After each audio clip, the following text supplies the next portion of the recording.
शेयरों पर फोकस करते हैं। आज शानदार तेजी देखने को मिल रही है। आखिर ये तेजी क्या बता रही है? अशेषा अध्वर्यु हमारी सहयोगी जुड़ चुके हैं हमारे साथ। अशेषा, बताएं श्रिम्प शेयरों में इस तेजी की वजह क्या है? बिल्कुल, श्रिम्प स्टॉक्स आज के सत्र में फोकस में, और इन पर्टिकुलर अवंती फीड्स की बात करें तो करीब 11 से 12% की तेजी स्टॉक में दिखी है। अवंती फीड्स के अलावा पूरे सेक्टर में आज काफ़ी एक्शन दिखा है और इसके पीछे एक पॉजिटिव न्यूज़ फ्लो है। यूरोपियन यूनियन ने 102 नए फिशरी एस्टैब्लिशमेंट्स, इंडिया के फिशरी एस्टैब्लिशमेंट्स को लिस्ट कर दिया है, जिसका मतलब ये होता है कि इंडिया के ये एस्टैब्लिशमेंट्स अब EU में एक्सपोर्ट कर पाएंगे। तो अपॉर्चुनिटी बढ़ती हुई नजर आई इंडियन श्रिम्प एक्सपोर्टर्स और सी फूड एक्सपोर्टर्स के लिए, और इसी के चलते पूरा सेक्टर आज के सत्र में फोकस में है। इन पर्टिकुलर पूरे सेक्टर की बात करें तो याद रखें, अमेरिका एक बड़ा मार्केट था और हाल फिलहाल में गवर्नमेंट और अमेरिकन गवर्नमेंट ने जो 50% टैरिफ लगाई, उसके चलते इंडिया के सी फूड एक्सपोर्टर्स को इन एनी केस काफ़ी नुकसान हो रहा था। तो ऐसे टाइम पे ये पॉजिटिव न्यूज़ फ्लो निकल कर आई है, जहां पर EU ने नए एस्टैब्लिशमेंट्स लिस्ट किए हैं। पॉजिटिव न्यूज़ फ्लो इंडिया से यूरोप में जो सी फूड एक्सपोर्ट्स होते हैं वो बढ़ते हुए नजर आ सकते हैं।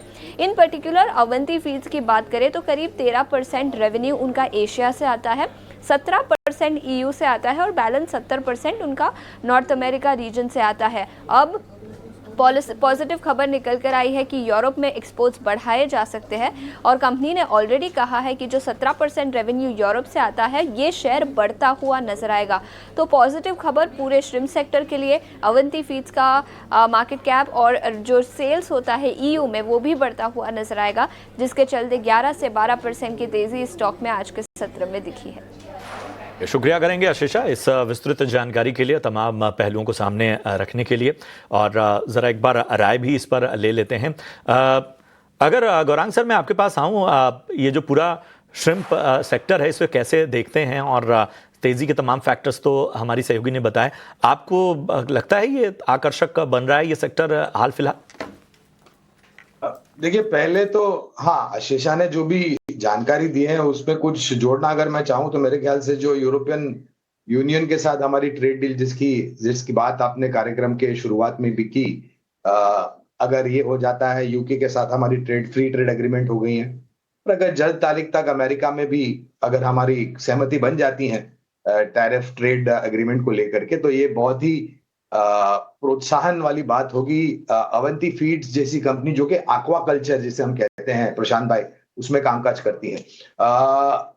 खरीदारी यानी कि अक्यूमुलेट यानी कि खरीदारी धीरे धीरे करके खरीदारी का आज 14-15% ऊपर है खबरों को लेकर के। तो आज तो मेरे ख्याल से अनिवार्य नहीं होगा, अगर किसी को नई खरीदारी करनी है तो ठीक है, आप थोड़ी बहुत खरीदारी कीजिए, पूरी ताकत लगा करके मत कीजिए और गिरावट पर जोड़ते जाएं।